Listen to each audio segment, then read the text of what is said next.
దాదాపు 11,000 పోస్టులు మాకు వస్తాయి అని అనుకున్నారు. కానీ పాత వాళ్ళకి ఎగ్జామ్ పెట్టి తీసుకోవటము, వన్స్ ఎగ్జామ్ పెట్టిర్రు, మళ్ళీ రెండోసారి కూడా ఫెయిల్ అయిన వాళ్ళకి అవకాశం కల్పించి మళ్ళీ రిక్రూట్ చేసుకోవటము, ఇవన్నీ ఎంతవరకు కరెక్ట్? సరే ఏదైతే ఏంటి జరిగిపోయింది, మిగిలిన పోస్టులైనా ఎప్పుడేస్తారు? ఇవన్నీ కూడా నిరుద్యోగుల తరపు నుంచి వస్తున్న ప్రశ్నలు, డిమాండ్స్ కాబట్టి సరే ఈ విషయంలో ఇప్పుడు బీఆర్ఎస్ పార్టీ తరపున మీరేం చెప్పదలుచుకున్నారు? అయితే ఇప్పుడు మనకు లెక్కలు తేలాలి అని అంటే మనం ఈ పిఆర్సీని పట్టుకొని మనం జర లెక్కలు తెలుసుకోవాల్సిన అవసరం ఉంటుంది. అయితే 2020 పిఆర్సీ ప్రకారంగా మొత్తము ఆంధ్రప్రదేశ్ పునర్విభజన జరిగిన తర్వాత తెలంగాణకు 42% ఉద్యోగాలు వస్తే దాంట్లో ఒరిజినల్గా అప్పటికి 2014 జూన్ 2 నాటికి 2,57,737 ఉద్యోగాలు ఉండినాయి. అట్లనే 2020 అంటే మొదటి దఫా ప్రభుత్వంలో 2016లో 2,33,767 ఉద్యోగాలను కేసీఆర్ గారు కేంద్ర ప్రభుత్వాన్ని ఒప్పించి తర్వాత రాష్ట్రపతి గారి గెజిట్ ద్వారా మరి శాంక్షన్ స్ట్రెంత్ పెంచడం జరిగింది. అంటే మొత్తం దాదాపుగా మనకి ఇప్పుడు తెలంగాణలో ప్రస్తుతానికి ఉన్నది ఎంత అంటే 4,91,304 ఉద్యోగాలు ఉన్నాయండి శాంక్షన్ స్ట్రెంత్ ఒరిజినల్లీ. అందులో ఖాళీలు ఎంత అంటే 2020 నాటికి ఖాళీలు 191,126 ఉద్యోగాలు పోస్టులు ఖాళీలుగా ఉన్నాయి. అయితే అందులో మరి మొదటి దఫాగా కేసీఆర్ గారు 60,000 ఉద్యోగాలను పూర్తి చేయడం జరిగింది. అలాగే 2023 అసెంబ్లీ ఎన్నికల కంటే బిఫోర్ ఒక 2 నెలల క్రితము అందివ్వాల్సిన 30,000 ఉద్యోగాలను అంటే అపాయింట్మెంట్ ఆర్డర్స్ను అనివార్య అంటే కోర్టు ఆదేశాల కోసం వేచి చూడడం జరిగింది. అందులో 36,000 ఉద్యోగాలు అప్పటికి అపాయింట్మెంట్ ఆర్డర్స్ రెడీగా పెట్టి ఉంచడం జరిగింది. అంతలోనే ఎన్నికలు రావడం, తర్వాత ప్రభుత్వం మారడం జరిగింది. అందులో భాగంగానే రేవంత్ రెడ్డి గారు వెనువెంటనే వచ్చి 6 నెలల లోపలనే ఆ 37,000 ఉద్యోగాలను శాంక్షన్ లెటర్స్ ఇవ్వడం జరిగింది. అంటే ఎగ్జామ్స్ పెట్టి అంత రెడీ రెఫరెన్స్ లో ఉన్న తర్వాత చివరి ఆదేశాల కోసం వెయిట్ చేయడం జరిగింది.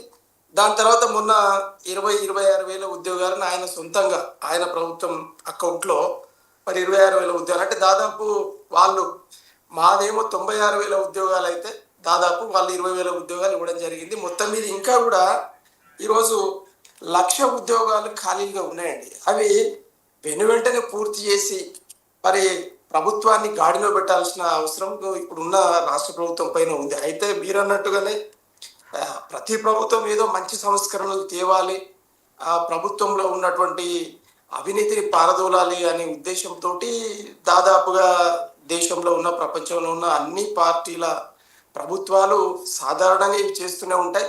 మీరు అన్నట్లుగానే చాలా మంది రాజకీయవేత్తలు, ఆర్థికవేత్తలు, సంస్కరణవాదులు అన్నట్టుగానే ధరణి అంటే రెవెన్యూ చట్టం, కొత్త రెవెన్యూ చట్టంలో అనాదిగా కూడుకుపోయినటువంటి ఏదైతే అవినీతిని తుడిచిపెట్టాలి, అది ఒక్క బటన్తో పౌరులకు సేవలు అందియాలి, దీంట్లో మధ్యవర్తిత్వం వద్దు అనే ఉద్దేశంతో కేసీఆర్ గారు చేసిన మాట వాస్తవమే. అయితే అది సవరించే క్రమంలో 1 సంవత్సరం కాలం టైం తీసుకోవడం జరిగింది. ఆ రెవెన్యూ సవరణలో ఎక్కడెక్కడ లోపాలు ఉన్నాయని చెప్పి మొత్తం దానికి ఒక కమిటీ వేసి నివేదిక తీసుకొచ్చి దాన్ని సవరించే క్రమంలోనే మళ్ళీ ప్రభుత్వం చేంజ్ అవ్వడం వల్ల మాత్రమే ఆ సంస్కరణను మళ్ళీ తుదురూపు ఇవ్వలేకపోవడం, ప్రభుత్వం చేంజ్ కావడం, ఆ అవకాశాన్ని రేవంత్ రెడ్డి గారి కాంగ్రెస్ ప్రభుత్వం ఈరోజు అమలు చేస్తూ ఉంది.